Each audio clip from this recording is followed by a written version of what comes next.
Welcome to பாட்டி சமையல். இன்றைக்கி நம்ம பார்க்க போகிறது ஃபிஷ் ஃப்ரை தான் பார்க்க போகிறோம்.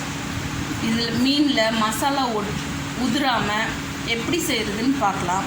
வாங்க வீடியோக்குள்ளே போகலாம். அதுக்கு முன்னாடி எங்கள் சேனலை சப்ஸ்கிரைப் பண்ணாதவங்க சப்ஸ்கிரைப் பண்ணிக்கோங்க. பக்கத்தில் இருக்க பெல் ஐக்கானை கிளிக் பண்ணிக்கோங்க. வாங்க வீடியோக்குள்ளே போகலாம். இன்றைக்கி நம்ம ஃபிஷ் ஃப்ரை தான் பார்க்க போகிறோம். இதில் மசாலா எப்படி உதிராமல் வறுக்கிறதுன்னு நம்ம பார்க்க போகிறோம். இது மீன் கழுவி எடுத்து வச்சுருக்கோம். அதுக்கு தேவையான மசாலா அரைச்சிக்கலாம். ஒரு ஸ்பூன் மிளகு, ஜீரகம் அரை ஸ்பூன்,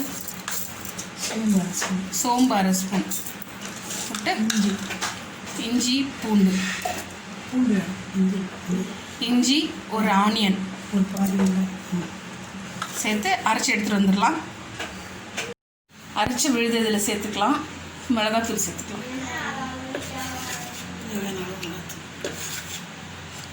காரத்துக்கு தகுந்த மாதிரி மிளகாத்தூள் சேர்த்துக்கோங்க. நாங்கள் 2 ஸ்பூன் சேர்த்துக்கோம்.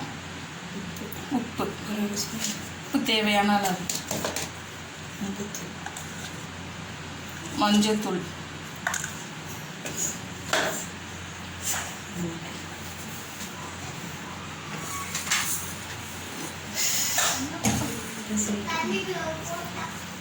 நல்லா பெசரிட்டு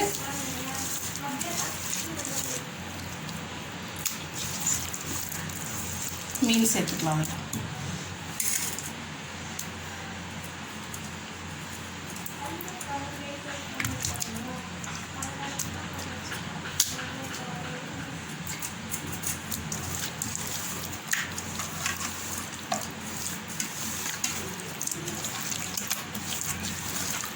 போட்டு நல்லா பெசரிட்டு ஒரு அரை மணி நேரம் நல்லா ஊற வச்சுக்கலாம். அப்போ தான் உள்ள மசாலாவும் நல்லா இறங்கியிருக்கும்.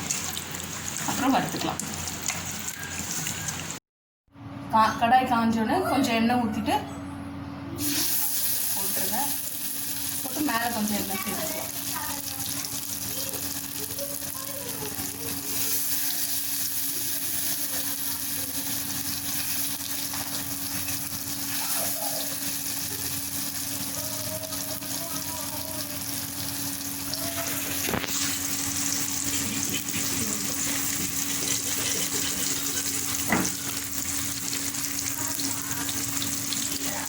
மேலே கொஞ்சம் எண்ணெய் சேர்த்துக்கலாம்.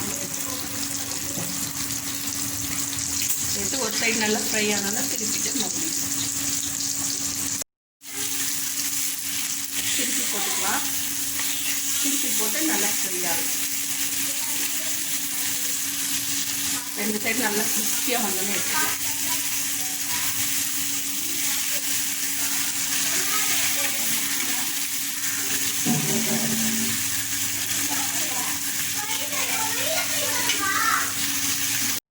நல்லா ஃப்ரை ஆகிடுச்சு, எடுத்தாச்சு. இன்னொரு பேட்ச் அதே மாதிரி போட்டு வறுத்துக்கலாம். ஃப்ரை பண்ணிக்கலாம். நல்லா மீன் வறுத்து எடுத்தாச்சு. சூப்பராக இருக்குது மீன். ஃபிஷ் ஃப்ரை நல்லா வந்திருக்கு. மசாலா நல்லா ஒட்டியிருக்கு பாருங்கள். இந்த மாதிரி ட்ரை பண்ணி பாருங்கள். உங்கள் வீட்டில் பிடிச்சிருந்தா லைக் பண்ணுங்கள், ஷேர் பண்ணுங்கள், கமெண்ட் பண்ணுங்கள். எங்கள் சேனலுக்கு சப்ஸ்கிரைப் பண்ணுங்கள். பக்கத்தில் இருக்க பெல் ஐக்கானை கிளிக் பண்ணுங்கள். ஆல்ட்ரு பட்டனை ப்ரெஸ் பண்ணுங்கள். நெக்ஸ்ட் வீடியோவில் பார்க்கலாம்.